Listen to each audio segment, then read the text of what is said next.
इसरार भाई ये देखो, ये मैंने ओपन कर दिया है बैंक मस्कत का पेज। ये पहला पेज ओपन हो गया है। तो यहाँ पर अब स्क्रॉल करें, नीचे जब जाएंगे तो यहाँ पर लिखा हुआ है होम अकाउंट भी ट्रांसफ़र। अब ट्रांसफ़र पर कर देना, ये क्लिक कर देना, ये हो जाएगा। अभी ट्रांसफ़र करेंगे तो यहाँ पर बहुत सारे ऑप्शन है, ठीक है। तो यहाँ पर अब सारे ऑप्शन में न जाकर का अगर आप इंडिया ट्रांसफ़र करेंगे तो दूसरी लाइन में, ऊपर से दूसरी लाइन में सेकंड नंबर पर लिखा हुआ स्पीड ट्रांसफ़र। तो आप यहाँ पर स्पीड ट्रांसफ़र पर क्लिक कर देना। फिर एक पेज ओपन होगा, तो यहाँ पर कंट्री के नाम लिखा होगा, तो आपको इंडिया सेंड करना तो इंडिया वाले पे क्लिक कर देना। फिर यहाँ पर यानी कि अगर अकाउंट ऐड है पहले से, तो यहाँ पर मैक ट्रांसफ़र पर करेंगे तो यहाँ पर ये शो करने लगेगा, यानी कि ये आ जाएगा कि हाँ आपका अकाउंट यहाँ पर ऐड है, ठीक है। अगर अकाउंट ऐड नहीं है ना तो ये यहाँ पर नहीं आएगा, ठीक है।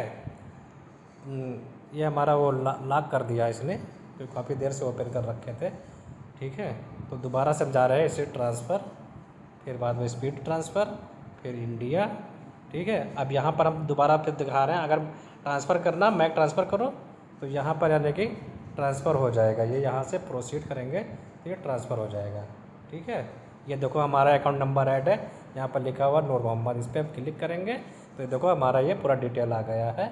नूर मोहम्मद अकाउंट नंबर हमारा है, और यानी हमने खुद का अपना अकाउंट नंबर पे सेंड कर रहे हैं। तो मान लो हम अगर सेंड करेंगे तो कंटिन्यू कर, ऐसे कंटिन्यू कर देंगे। तो यहाँ पर अगर 2 लाख से ज़्यादा भेजना है तो IMPS किया जाता है, और 2 लाख से अगर कम भेजना है तो NEFT किया जाता है, ठीक है। और इसका $1.5 चार्ज होता है। तो NEFT पे जाएंगे, क्लिक करेंगे तो यहाँ पर NRI अमाउंट डालो, और फिर यहाँ पर यानी कि रिमार्क्स में डाल दो कि हम डोनेशन के लिए दे रहे हैं, फीस के लिए दे रहे हैं, या एजुकेशनल फ़ीस के लिए दे रहे हैं, या घर गिफ्ट दे रहे हैं किसी को, यहाँ पर ऐसे लिख दो। फिर यहाँ पर यानी कंटिन्यू कर दो, ठीक है। यहाँ पर NRI हम डाल रहे हैं, मान के चलो 10,000, ठीक है। 10,000 डाल करके इसको हम कंटिन्यू कर दिया, ठीक है। अब कंटिन्यू करेंगे तो ये पूरा एक डिटेल आ जाता है कि यहाँ पर यानी कि कितना क्या है, अकाउंट नंबर क्या है, कहाँ भेजना है, कितना भेजना है, ठीक है। फिर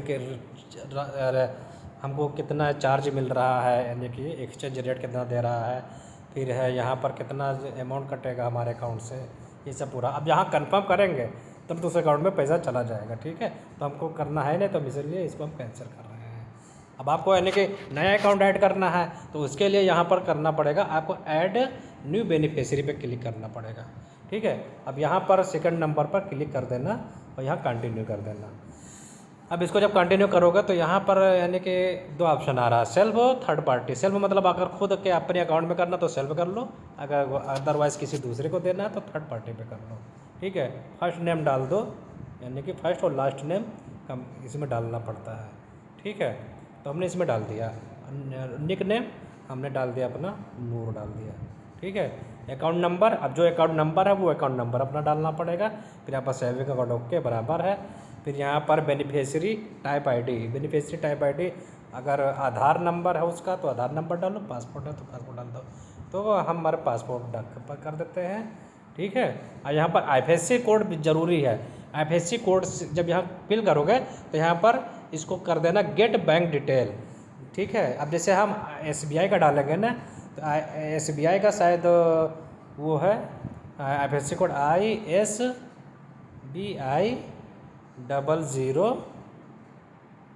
मुझे याद नहीं है। तो यहाँ पर है वो डालना पड़ता है इसका IFSC कोड, और फिर गेट बैंक डिटेल, वो फिर बैंक का नाम आ जाएगा। फिर यहाँ पर होल्डर का मोबाइल नंबर जो अकाउंट में वहाँ अटैच कर रखा है, फिर यहाँ पर से कंटिन्यू कर देना। कंटिन्यू करोगे तो ये आगे प्रोसीड हो जाएगा, और आधा घंटे के बाद में ऐड होने के बाद में आप फिर बाद में आप यहाँ पर जा कर के यहाँ देख लेना, चेक कर लेना। यहाँ से जब वो ऐड हो जाएगा तो फिर बाद में ये यहाँ पर मेगा ट्रांसफ़र पर जाना, या मैनेज बेनिफिशियरी पे देख लेना, इस पर चेक कर लेना, या फिर यहाँ पर मेगा ट्रांसफ़र पे देख लेना।